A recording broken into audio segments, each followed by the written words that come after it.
What's up, guys? Zeus here with another video.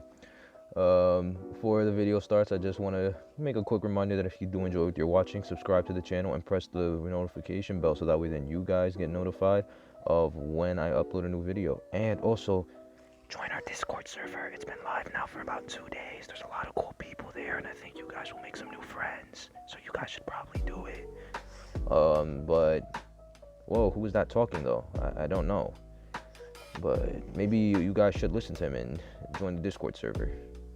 Wink, wink. Nonetheless, so I am playing Percy, and the reason for this Percy video is because he's getting nerfed. So yeah, Percy is getting a nerf, and what they're doing with Percy is they're pretty much increasing his cooldown for his charge attack. Like when he does the impulse shockwave, if he hits it, it'll increase. He has a cooldown when it does damage. So the normal shock, no, but when the one that does a normal hit, it has a longer cooldown. They're also decreasing the width and length of it, which kind of fair, yeah, because you know it is very, very wide. So I'm like, yeah, they made it more narrow. That's fair. But to be honest, I feel like this nerf isn't really necessary. I feel like they looked at the hunter and nerfed the wrong things. I spoke to a lot of my high tier friends, and one of their main complaints with Percy is, oh, all we have to do is tight kite, but when he's above 50 energy, he has everything in his kit to be anti-tight kite.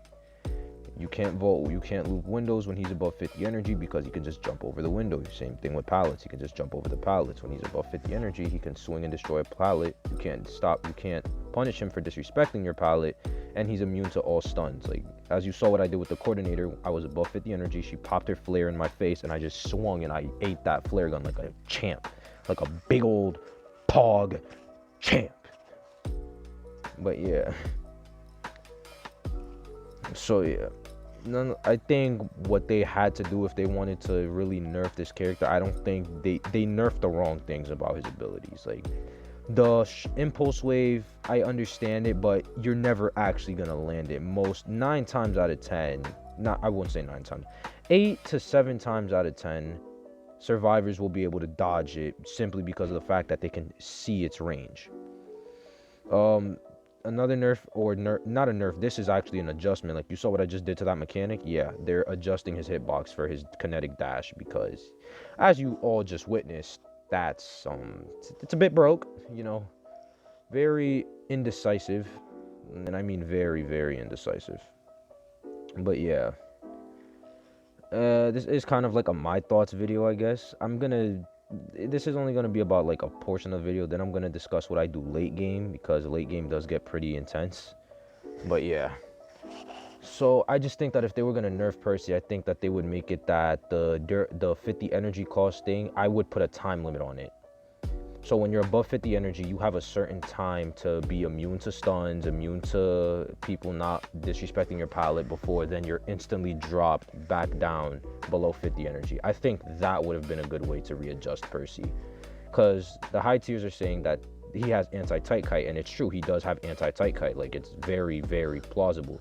Once he's above 50 energy, you pretty much can't kite him.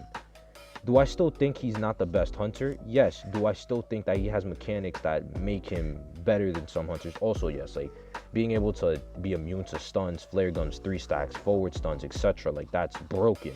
Like that's undoubtedly broken. But yeah, I just think that they nerfed all the wrong parts of his abilities. I think what they should have done is for the tight kiting situation, they should have put a time limit on his thing, on his above 50 energy thing, where he's immune to everything. And then after that timer ends, then he's automatically dropped down below 50 energy again. And I would say I would put this time at like 20 to 25 seconds at max. 25 seconds at max, or 15 seconds being at lowest. That's what I would say. I think that would have been a pretty fair nerf / adjustment to Percy. So that way then it's a bit more plausible for survivors to tight kite. Now that I'm done with that now we're going to talk about this match. So as you can see, there's 1 cipher left. Mech is the only one dead. cord is rotating, and seer seer's healing Gravekeeper. So this is where cipher control is really much needed.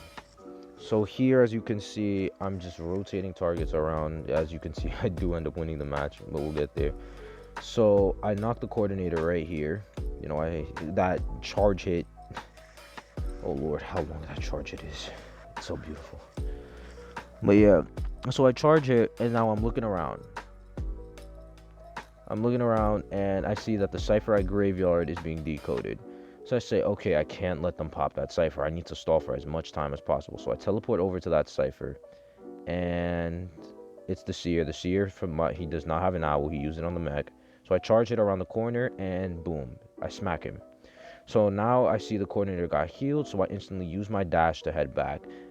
But this is where quick decisions come in. Now, instead of here, my dash messes up, and instead of going back, I instantly say, you know what, I've already messed up my one chance. I can't try to go off a gamble if I want to win. So I instantly rotate right back to the cipher, and where do I catch the seer heading? To the cipher. Now, as you can see, the cipher's at like 80, 90. I'm playing this match as if the cipher is already at like 95, 99. And that's how you guys should be playing matches when it comes to like cipher control. You guys should be playing the matches as if the cipher's at 95 or it's prime, so that way then you can make sure that your priorities are set straight, and you just cripple the team little by little. Coordinator is going over there to that cipher. I don't see the Gravekeeper here, so the Gravekeeper does do a good job at hiding from me, so props to him. I don't see him. But in my build, I am using a different build. Shout out to Moldy, by the way. Thank you, Moldy, for this build. I am using your build. I am using Moldy's build, so I have Street Sweeper impact, so I can see when they're healing. Now I find the coordinator over here. The seer tells the Gravekeeper to focus on decoding, and the seer pops his self heal. And right here, if I'm not wrong, I head back and they pop the ciphers. So now this is where I'm in a tough position. It looks like I'm in a tie position, right? But remember, Percy, when all ciphers are popped, now he has that increased bleed out speed. So here, I dash over to the seer, and coordinator's at back gate, Grave is at front gate. So then what I do is I cut off the seer's route, so that way then I can hit him with the dash. I do end up knocking him because I'm above 50 energy, and he can't punish me for disrespecting the pallet. And then after that, I teleport over to the coordinator. Coordinator loops me over here, and Gravekeeper does try to. I'll switch back. I'm switching back in like 2, 1, 0, and yeah, the Gravekeeper does try to go in for the heals, but he knows that he's not gonna make it in time, so he just heads back to the gate. And I'm cutting the coordinator. I hit the cord with my dash.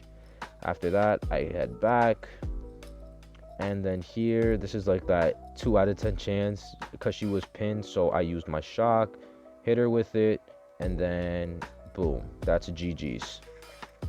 So yeah, I do get the 3-man, and yeah, that's the video. Happy New Year, guys. I know 2020's been a rough one for most people, but 2021 will bring the best out of most of us. Anyway, I love you all. Bye.